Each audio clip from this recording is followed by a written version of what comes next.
memutuskan 1. Mengabulkan pengaduan pengadu untuk seluruhnya.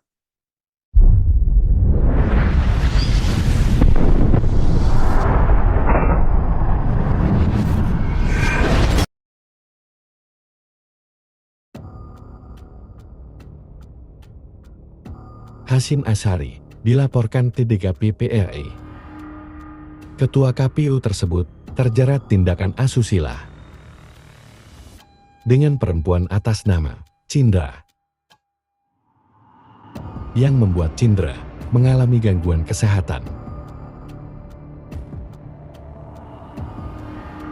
Dalil bahwa teradu menyalahgunakan jabatan, wewenang, dan fasilitas negara untuk kepentingan pribadi, terungkap fakta dalam sidang pemeriksaan bahwa benar teradu menggunakan kendaraan dinas milik teradu untuk kepentingan pribadi mengantar dan menjemput pengadu di luar tugas kedinasan pada saat pengadu berada di Jakarta.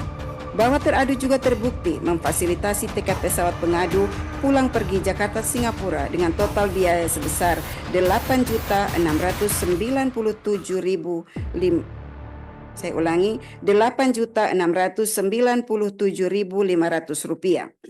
Sebagaimana keterangan pihak terkait Retno Kusumastuti, Vide Bukti PT 1 dan PT 2. Selain itu, teradu juga memfasilitasi penginapan di apartemen Oakwood Suite Kuningan dengan total biaya sebesar Rp40.716.900, sebagaimana keterangan pihak terkait Ahmad Wildan Sukoya, Vide Bukti PT 1, PT 2, dan PT 3. Bahwa berdasarkan keterangan pengadu dalam sidang pemeriksaan, teradu juga memfasilitasi tiket pesawat pengadu pulang pergi Jakarta Belanda sebanyak 3 kali dengan total biaya Rp100 juta. Hal ini diakui oleh teradu dan menjelaskan bahwa yang membayarkan biaya tiket untuk pengadu adalah temannya. Teradu juga membelikan pengadu layar monitor Asus ZenScreen dan seterusnya dianggap dibacakan seharga Rp5.419.000, Vide Bukti P11. Berdasarkan uraian fakta tersebut di atas, DKPP menilai sepanjang dalil terkait penggunaan mobil dinas, teradu terbukti menyalahgunakan jabatan, wewenang, dan fasilitas negara untuk kepentingan pribadi. Sedangkan terkait dengan uang yang digunakan teradu untuk memfasilitasi pengadu bukan bersumber dari keuangan negara. Namun demikian, fasilitasi yang diberikan teradu kepada pengadu membuktikan dan meyakinkan DKPP adanya hubungan pribadi yang bersifat khusus antara teradu dengan pengadu, mengingat fasilitasi serupa tidak diberikan teradu kepada penyelenggara pemilu yang lain.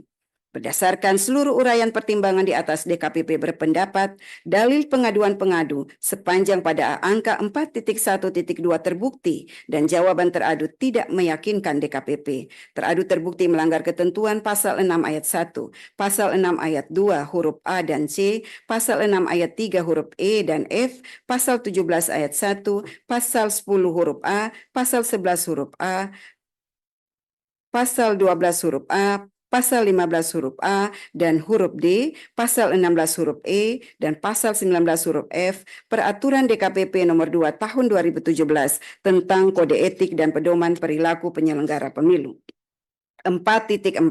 Menimbang dalil pengadu selebihnya, DKPP tidak relevan untuk mempertimbangkan. 5. Kesimpulan. Berdasarkan penilaian atas fakta persidangan sebagaimana diuraikan di atas, setelah memeriksa keterangan pengadu, jawaban dan keterangan teradu, membaca dan mempelajari kesimpulan tertulis pengadu dan teradu, membaca dan mendengar keterangan saksi ahli pengadu, memeriksa dan mendengar keterangan pihak terkait, dan memeriksa bukti-bukti dokumen yang disampaikan pengadu, teradu, dan pihak terkait, DKPP menyimpulkan bahwa 5.1. DKPP berwenang mengadili pengaduan pengadu. 5.2. Pengadu memiliki kedudukan hukum legal standing untuk mengajukan pengaduan akuo. 5.3. Teradu terbukti melakukan pelanggaran kode etik dan pedoman perilaku penyelenggara pemilu. Berdasarkan pertimbangan dan kesimpulan tersebut di atas. Bismillahirrahmanirrahim. Memutuskan 1. Mengabulkan pengaduan pengadu untuk seluruhnya. 2.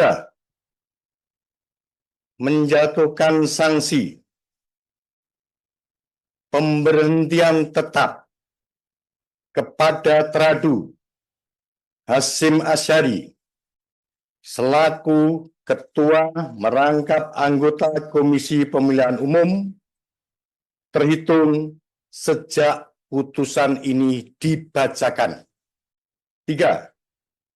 Presiden Republik Indonesia untuk melaksanakan putusan ini paling lama 7 hari sejak putusan ini dibacakan.